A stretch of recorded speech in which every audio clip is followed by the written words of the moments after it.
Et pour nous donner plus d'éclaircissements, nous avons d'avoir avec nous son Excellence, Monsieur l'ambassadeur Medhat El-Melighi, l'ex-adjoint du ministre des Affaires étrangères. Nous allons récupérer l'appel tout de suite, mais il faut dire aujourd'hui que le chef de l'État est arrivé à Asmara pour une visite en réponse à l'invitation du président Isaias Afwerki, et l'entretien du chef de l'État sera axé sur les moyens de renforcer les relations bilatérales dans les différents domaines. Pour plus d'éclaircissements, nous avons retrouvé de nouveau son Excellence, Monsieur l'ambassadeur Medhat El-Melighi. Monsieur l'ambassadeur, bonsoir et bienvenue avec nous. Bonsoir à vous. Monsieur l'ambassadeur, le chef de l'État s'est rendu à Asmara aujourd'hui pour des entretiens avec son homologue Afwerki concernant la situation dans la Corne de l'Afrique et plusieurs sujets d'intérêt commun. Quels sont les principaux dossiers ayant été abordés aujourd'hui? Bon, alors, selon les rapports qui ne sont pas encore en détail, mais on sait certainement que la situation dans la Corne d'Afrique qui n'est pas stable. On sait qu'il y a aussi beaucoup de dossiers de coopération bilatérale entre l'Égypte et l'Érythrée qui doivent être considérablement approfondis, notamment dans plusieurs domaines. Et pour la première fois, on entend aussi des domaines de la coopération militaire et certainement dans le domaine de la sécurité régionale. Alors cela va renforcer certainement les liens qui existent déjà, qui sont déjà approfondis entre les deux pays. Alors, je trouve que c'est une visite très importante dans un moment très délicat. N'oublions pas que la situation dans la Corne d'Afrique n'est pas stable. Les routes maritimes dans la mer Rouge ont besoin de coopération entre tous les pays au bord de la mer Rouge, doivent être aussi approfondies. Et du coup vient cette visite que je trouve stratégique de son Excellence Abdel Fattah el-Sisi. Comment évaluez-vous la situation dans la Corne de l'Afrique? Alors, la situation est assez compliquée. Il y a plusieurs pays qui essayent, extérieurs de la Corne d'Afrique, qui essayent d'aggraver la situation interne dans plusieurs des pays. Et je peux citer d'une manière claire l'intervention éthiopienne dans le dossier somalien et notamment l'accord signé avec le groupe séparatiste somalien, ce qui met en danger la souveraineté et l'intégrité de le peuple somalien et le pays en sa totalité. Et je trouve d'ici qu'il y a beaucoup de dangers. D'autre part, certainement, les Houthis qui représentent un danger pour les routes maritimes, et cela expose d'une manière très forte la sensibilité du canal de Suez. L'Égypte a perdu presque la moitié et même plus de ses revenus qui viennent de la part du canal de Suez, étant donné que beaucoup de navires préfèrent prendre la Cape de Bonne-Espérance au lieu de passer par le canal de Suez et être exposés aux dangers que représentent les attaques routières.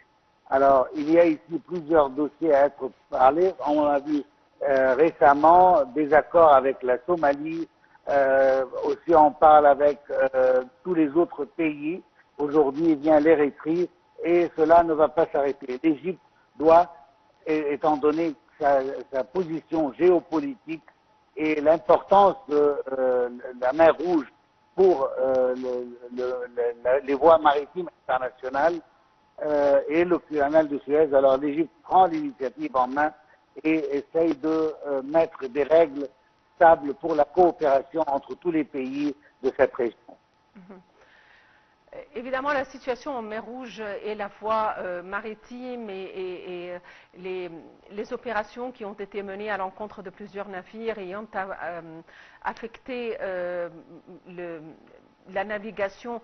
À votre avis, où en sommes-nous quant à la situation actuelle? Est-ce qu'il y a eu une certaine amélioration? Est-ce qu'il y a eu un certain contrôle? Malheureusement, pas à ce point. C'est pour ça, et à cause de ce point-là, que les efforts égyptiens sont en train d'être déployés d'une manière très vigoureuse, très forte.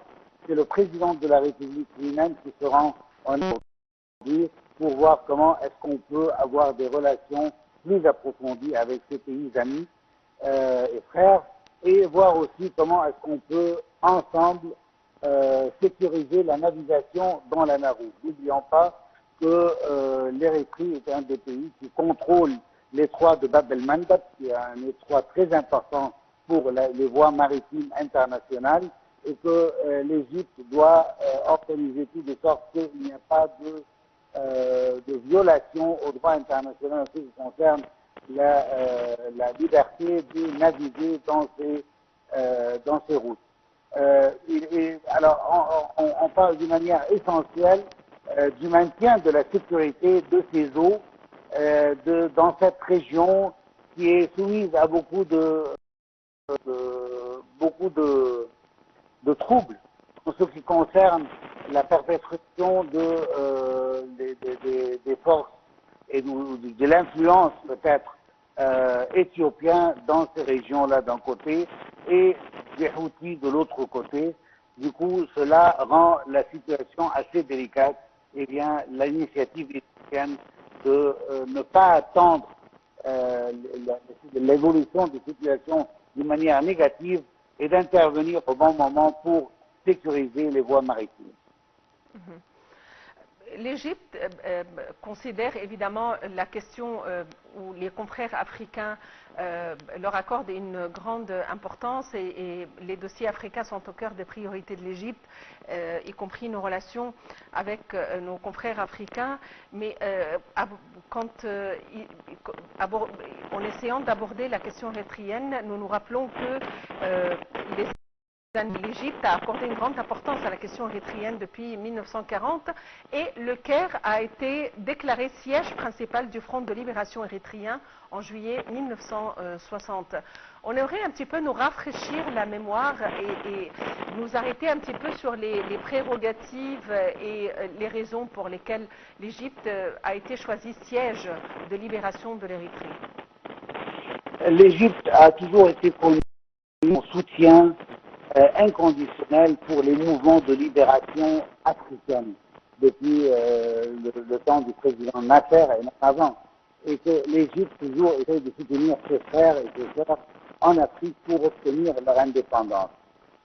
Cela dit, c'est sur ces bases-là qu'on est en train de reconstruire maintenant, d'une certaine manière, disons que l'Égypte essaye de reconstituer son architecture de sa sécurité régionale avec les pays voisins, notamment dans les domaines qui l'intéressent d'une manière essentielle, tels que le canal de Suez et la sécurisation de la sécurité des voies maritimes dans la mer Rouge. Alors, que ce soit pour l'Érythrée et le choix de l'Égypte à cause de son soutien, comme je l'ai dit, inconditionnel au mouvement de libération africaine, a été choisi pour cela.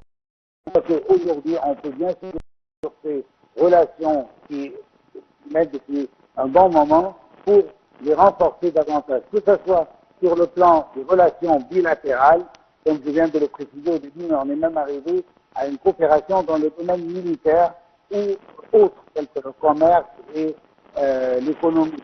Mais maintenant aussi, on parle aussi de comment coordonner nos efforts pour sécuriser les voies maritimes et la navigation dans la mer Rouge.